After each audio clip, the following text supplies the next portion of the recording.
Hello बच्चों, अभी हम पढ़ेंगे हितवत कृदंत। पहला सेंटेंस है छात्राः पठनाय विद्यालयं गच्छति। दूसरा सेंटेंस मतलब पहले और दूसरे सेंटेंस में एक ही है, उसमें क्रिया का बदलाव है। जैसे छात्राः पठितुं विद्यालयं गच्छति। दूसरा है अशोकः दानाय फलं नयति। दूसरा है अशोकः दातुं फलं नयति। तीसरा प्रेक्षकः हसनाय नाटकं पश्यति। तीसरा प्रेक्षकः हसितुं नाटकं पश्यति। तो बच्चों, हमने देखा कि यहाँ दो प्रकार के जो वाक्य है दिए गए हैं। इन वाक्यों में रेखांकित पद जो है वह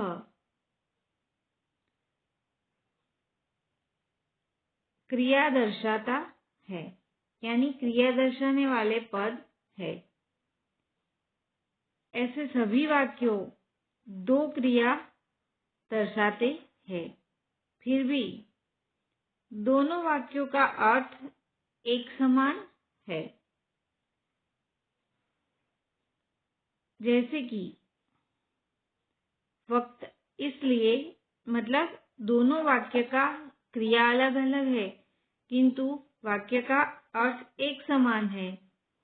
इसलिए यहाँ वक्ता चाहे तो एक के बदले दूसरा सेंटेंस यानी कि सेंटेंस में दूसरा क्रियापद यूज कर सकता है।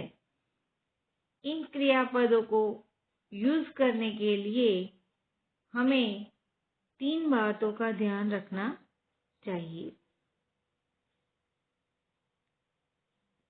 पहली जो क्रिया बताई है वो क्रिया पहले क्रियापद उपक्रिया है और दूसरा क्रियापद का मुख्य क्रिया होती है।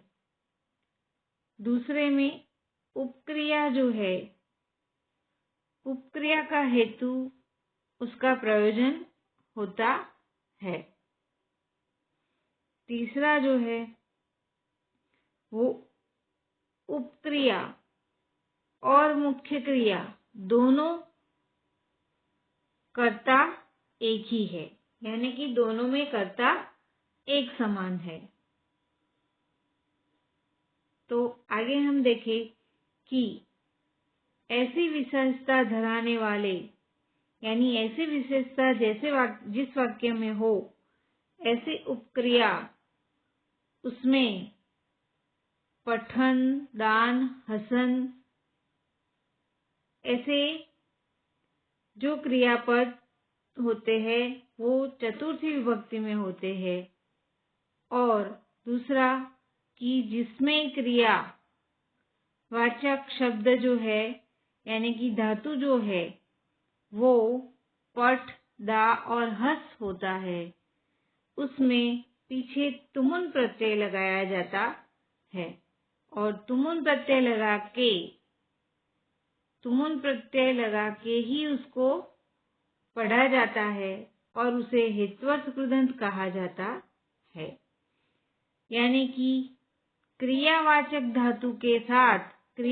के साथ धातु के पीछे तुमुन प्रत्यय लगाकर जो शब्द बनता है वो हितवत कृदंत क्रियापद कहलाता है। ऐसे हम दिए गए जो नीचे एग्जाम्पल है वो भी देखते हैं। पहला है पा प्लस तुमुन, तुम यानी पा तुम। दा प्लस तुमुन, तुम यानी दातुम।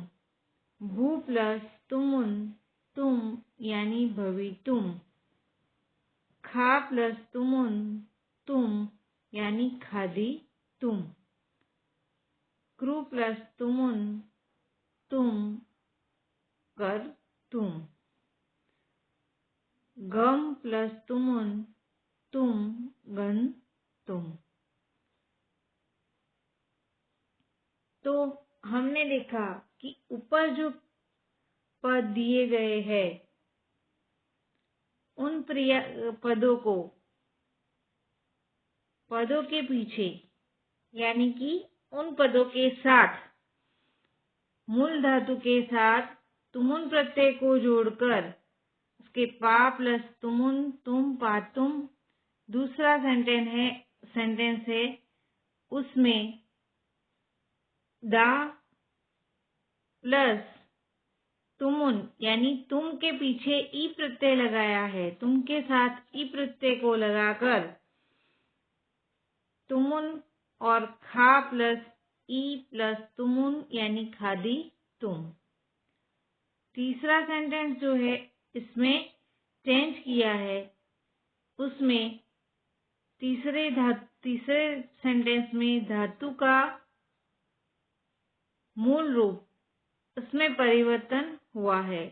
जैसे क्रू प्लस तुमुन तुम यानी करतुम और गम प्लस तुमुन गम गंतुम। तो उपसर्ग यानी कि जिसमें आगे उपसर्ग हो तो उपसर्ग के साथ तुमुन प्रत्यय को जोड़कर उसमें बदलाव तुमुन प्रत्यय जुड़ जाता है तब उसमें परिवर्तन होता नहीं है। जैसे कि यहाँ आगे अनु शब्द जो है वो अनुपसर्ग है और भू धातु है और तुमुन प्रत्यय है तो उसका हुआ अनुभू भवी तुम। वैसे दूसरा है वी धातु है, वी प्रत्यय है, वी उपसर्ग है, क्रू धातु है और तुमुन प्रत्यय है तो तुमुन यानी वी करतुम। तीसरे में आ उपसर्ग है, गम धातु है, तुमुन प्रत्यय है तो हुआ आगन तुम। तो ऐसे जो सेंटेंस दिए हैं तो हमने देखा कि उपसर्ग के साथ जो धातु जुड़ जाती है और उसमें परिवर्तन होता नहीं है। जैसे कि अनुभवितुम, विक्रेतुम, आगंतुम। तो इसमें हमने देखा कि ऊपर दिए गए जो सेंटेंस है दो प्रकार के संबंधक भूत कृदंत और हेतवस्त कृदंत। इन पदों को अव्यय जो है उसमें जो यूज हुए हैं वो एक समान होते हैं। इसकी एक्सरसाइज हम देखें तो एक्सरसाइज में दिया है कि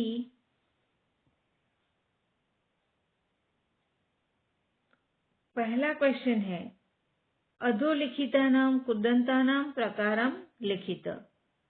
यानी गत्वा त्वा प्रत्यय पीछे आया तो वह संबंधक भूत कृदंत क्योंकि त्वांत अव्यय है पीछे। दूसरा है पातुम तो उसमें हेतवस्त कृदंत आया क्योंकि इसमें तुमुन अव्यय है पीछे।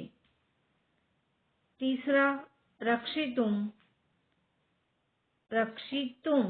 तुमुन प्रत्यय आया तो वो हेतवस्त कृदंत है क्योंकि तुमुन जो है वो पीछे अव्यय लगा है।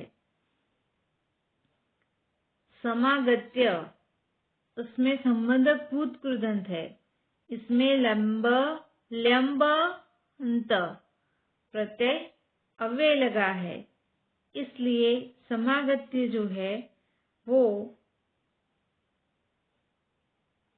संबंधक भूत कृदंत हुआ।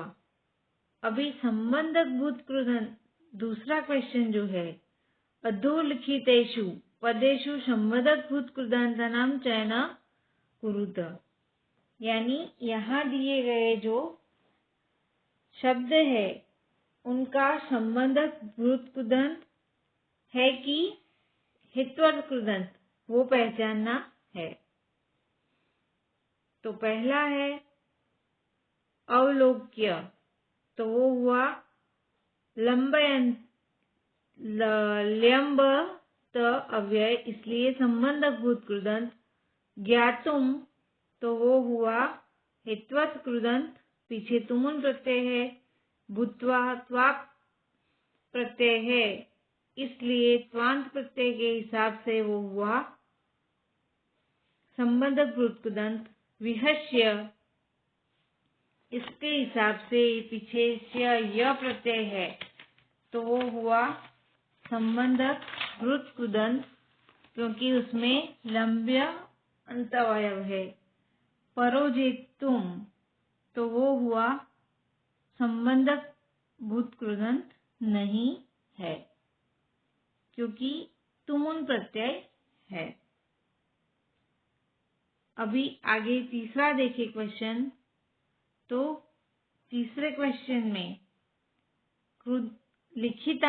निम्नलिखितानां कृदंतानां प्रत्यय निर्देश पूर्वक प्रकार लिखितम्, यानी प्रत्यय के प्रकार लिखो। तो पहला है क्षंतुम, तो उसका तुमुंत अवयव। विहाय, लंबंत अवयव है उसका। तीसरा जो है परित्यज्य, तो लंबयंत अवयव। चौथा जो है गंतुम, तुमंत अवयव। उपसृत्य, लंबंत अवयव। गृहीत्वान्, त्वांत अवयव। अभी हम देखें चौथा क्वेश्चन। तो उसमें पहला सेंटेंस है, इसमें हमें जो रेखांकित पद दिए हैं उसको पुनः से लिखना है। उसकी जगह हमें ब्रैकेट में दिए हुए शब्दों का प्रयोग करके हमें वो सेंटेंस फिर से लिखना है। तो पहला यहाँ है सिद्धार्थः दुःखम अनुभूति संसार परित्यज्यति। तो अनुभूत की जगह आएगा अनुभूय, कि सिद्धार्थ दुखम अनुभूय संसार परित्यज्यति।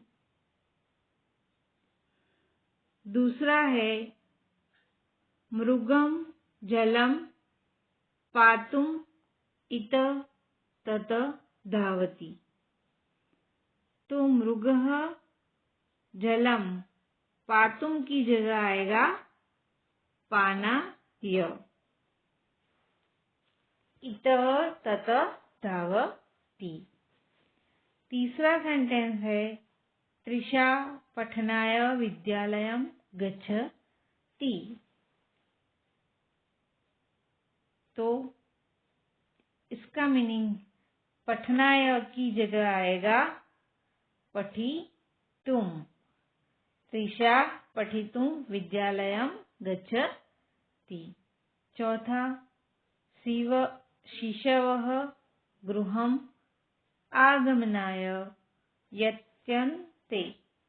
आगमनाय की जगह आएगा आगंतुम, तुमुन प्रत्यय लगेगा। पांचवा है शृंगालः गुहायां प्रविशति शयनं करोति। प्रविशति की जगह आएगा प्रविश्य। प्रविश्य शयनं करोति। आगे हम देखें पांचवा, अधोलिखितानां पदानां स्थाने योग्य कृदंतं लिखत। तो पहला है पानाय, यानी पातुम। दूसरा है गमनाय, गंतुम। तीसरा है दर्शनाय, तो द्रष्टुम। चौथा है पठनाय, पठितुम। 5वां है लेखनाय, लेखी तुम। तो बच्चों, हमने अभी पढ़ा हितवत कृदंत। आगे हम नेक्स्ट वीडियो में देखेंगे समास परिचय। अस्तु।